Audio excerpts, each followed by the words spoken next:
Year to date, look at the index return for one day, about 0.8, negative 3.2% since the 1st of January 2017. Price to earnings and the dividend yield. You can see that, do the math, and let's move on quickly and talk about electricity. When we hear money move, then we just pick it up from there. So the Buhari's administration is bringing 701 billion naira into the troubled energy sector. It's called the power purchase arrangement between this triangle, the Gencos and the Discos, and Mbet in the middle as the midwife. My, I don't want to use the word my friend, but a friend when it comes to discussing energy. Dolakoni, head of energy research at EcoBank Group, is joining us in the studio. Good morning. Thank you very much. Thank you for having me. Yes, when I saw the figure yesterday, I felt, hold on, I gave you a call and said, hold on a minute. We had about 1 trillion naira financial crisis within that sector. Yeah, within the space, yeah. This money from the Buhari's administration via the central banks looked like some money we can make use of right now. So what is this money really about? Explain it to us. Fantastic. Okay, basically what this is a guarantee by the central bank to power producers, basically the Gencos, that if you produce power, Mbet will be able to pay for it. If Mbet cannot pay for it, you can draw on this guarantee.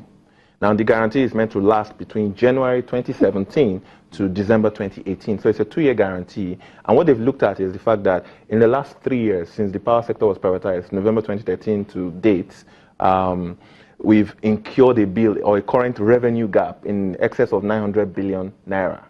Now, some of that revenue gap is due to technical losses on the transmission grid, losses on the distribution network, losses on the generation evacuation system, and all that. But a significant chunk of that, roughly about, at our last check, it was between 450 and 500 billion naira was actual debts.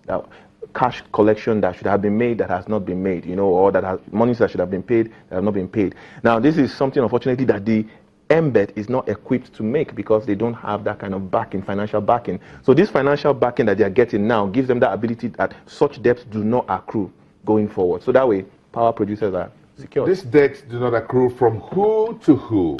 Now, the current debts that have accrued are basically from the distribution end. So the Discos. The Discos. We've had very poor collection. Now, the Discos will say on their own side that, look, we were told that the collection losses or the losses that were currently present when they were privatized was 25%, but when we got there, we met about 60, 70% in some of the Discos.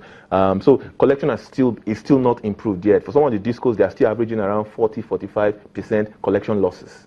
So there's still a huge gap, and pretty much every Disco you look around is actually still struggling to actually meet up with not just payments to Mbet, but also payments to their bankers as well. So so all that is generating the liquidity crisis we're seeing in the serious liquidity. So you think this 700 billion will oil the wheel of progress? Yes, as it were, because in the last couple of weeks we keep hearing, reading in the newspapers, in the media, that some Discos fail or refuse, whatever terminology, to evacuate power from Mbet because they are owing this government intermediary. It's true, because the fact is this, even as a Disco, sitting as a Disco, if Mbet calls me and says, oh, I'm sending this to you, if I realize that if I collect that 200 megawatts, I'm not going to be able to pay for more than 40 megawatts out of it, I'll tell them I don't want it, because I know that I'm just going to generate more losses on my books, which they don't want to do.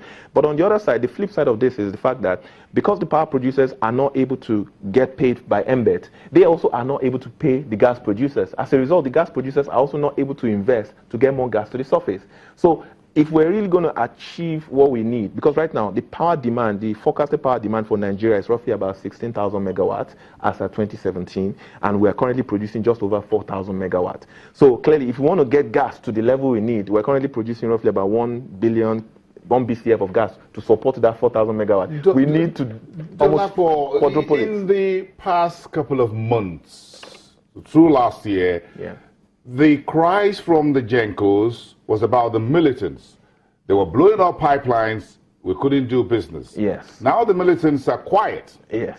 Yet you don't have stable electricity and there are no gas from them to embed and to make sure they generate, yes, to via TCN and what have you. So has this exposed the fact that, look, perhaps the militants are not just, the militants, they aren't just the only problem we have in the power sector? Definitely. So what are we blaming them for? No, the militants were a major part of what happened last year because they affected gas supply. But then again, militants are off the scene now, but the debt issues now come to the fore. So for instance, as a gas producer, I've been supplying you gas, but you've not paid. So what's the incentive to keep on supplying you? You know? So even the gas being produced is not being evacuated? Some of that, yes, it's not been evacuated, and then most importantly, the gas is not being paid for. So there's no incentive for the gas producer to keep supplying.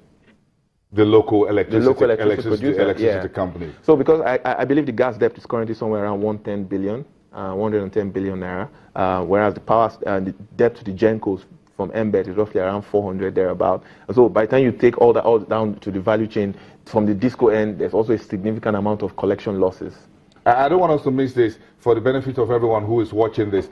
This 701 billion naira is not cash that the government is giving out. Let's clear this before some folks start chasing this money and said, we heard that the central bank paid 700 billion somewhere. No. Where is it? What did you do with it? It's not cash. It's a guarantee. And in fact, it's actually meant to be drawn monthly. So it's not even like the whole 700 billion is actually available.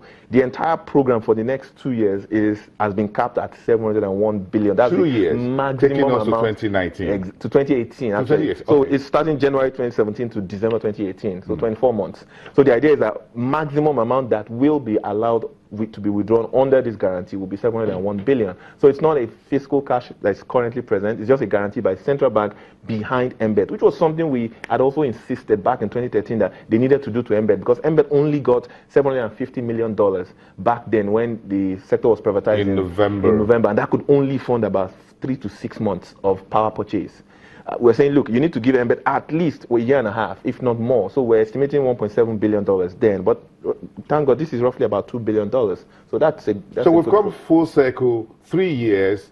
That was under the Jonathan's administration then, that was proposed. That was so embed came almost to ground zero before this guarantee by the Buhari's administration. I said, look, let's save the power sector with this money. But again, we have the unresolved higher electricity tariff. So now that the big brother had weighed in with 701 billion, and that's the federal government, do you think it's time now for the discos to say, perhaps if we can evacuate now, you and I need to pay more?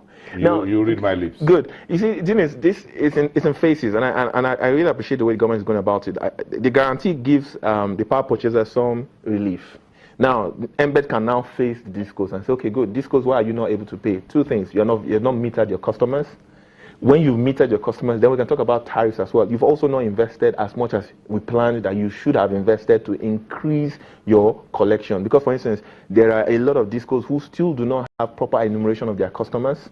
So, for instance, I could mention the discos, and you talk about the established number of customers they have. They actually have most times about 3 times, 4 times that actual amount as their customers, but they've not enumerated properly. They've not metered. And the reason they say they've not metered is because when they meter, people bypass. When they meter, there's a lot of power theft. When they meter, even people don't want the meters because they feel they have to pay more. But that has to be solved. So that issue will probably be the next thing that the government will want to focus on now, because they're even considering the possibility of escrowing the disco accounts so that the discos only have access to it after they've remitted. You don't want to do something like TSA for them? Almost like that. So, but of course, that would be difficult because they are now private companies, 60% owned by private sector, 40% government. So it will be difficult to implement such. But I hear that's a strong discussion that's been waged. In other words, this 701 billion naira sort of cleared a bit of the midstream. Yes, midstream to upstream part of the whole electricity sector. Chain, yes, it gives some relief to that. Yes. But the key issue is in the downstream, collection of tariffs. Now, if we do not collect tariffs, even that guarantee will run out. Yeah, because 701 looks like a lot. It looks like a lot until it looks you like start comparing. attractive money. When I saw it on some newspaper front pages, I said, hold on a second. Have you heard there's a lot of money on the street? Now you're saying it's just for 24 months, so it's not going to be enough to actually fix what we need. If you think about it, if we have stability in the Niger Delta and we get the gas we need and we're able to pump up to, now transmission capacity is up to 7,000 megawatts. If we can shoot up to 6,000 megawatts, if you sustain that for even just 6 months, you realize that you've wiped out close to 800. Make hay while the sun shines, isn't it? Yes, exactly. Yeah, because you don't know what the militants will do next. Perhaps something will just upset them. We hope not. We hope not. But again, anything could just happen. This is but anything could just happen. So we just need to make good. Yeah, we need to make progress. Keep building on the successes. Now, so you've got 700 billion on the side of the mid to upstream. Now, for the downstream, about how much do you think we need? What do we need to save these folks? They can collect it, but we just can't allow the discos to die. I mean, it would be difficult to put an exact figure, but I imagine it's probably 2 times, 3 times that same amount that we're using to solve the upstream problem. We might require over $1 trillion there because the issues in the downstream are numerous. Number one, you have to meter, and that metering is going to cost a lot. The discos will currently tell you that they can't fund it, they want customers to pay for it, but NEC doesn't allow the customers to pay for it. NEC wants the customers to get the meters, and then you pay over time with your tariffs. So that would mean they have to also consider bringing back fixed charge if that's going to work. So there are issues around that. So if we want to solve that, we need to get the discos well funded. I'd say over $1 trillion will be necessary for that to resolve that issue.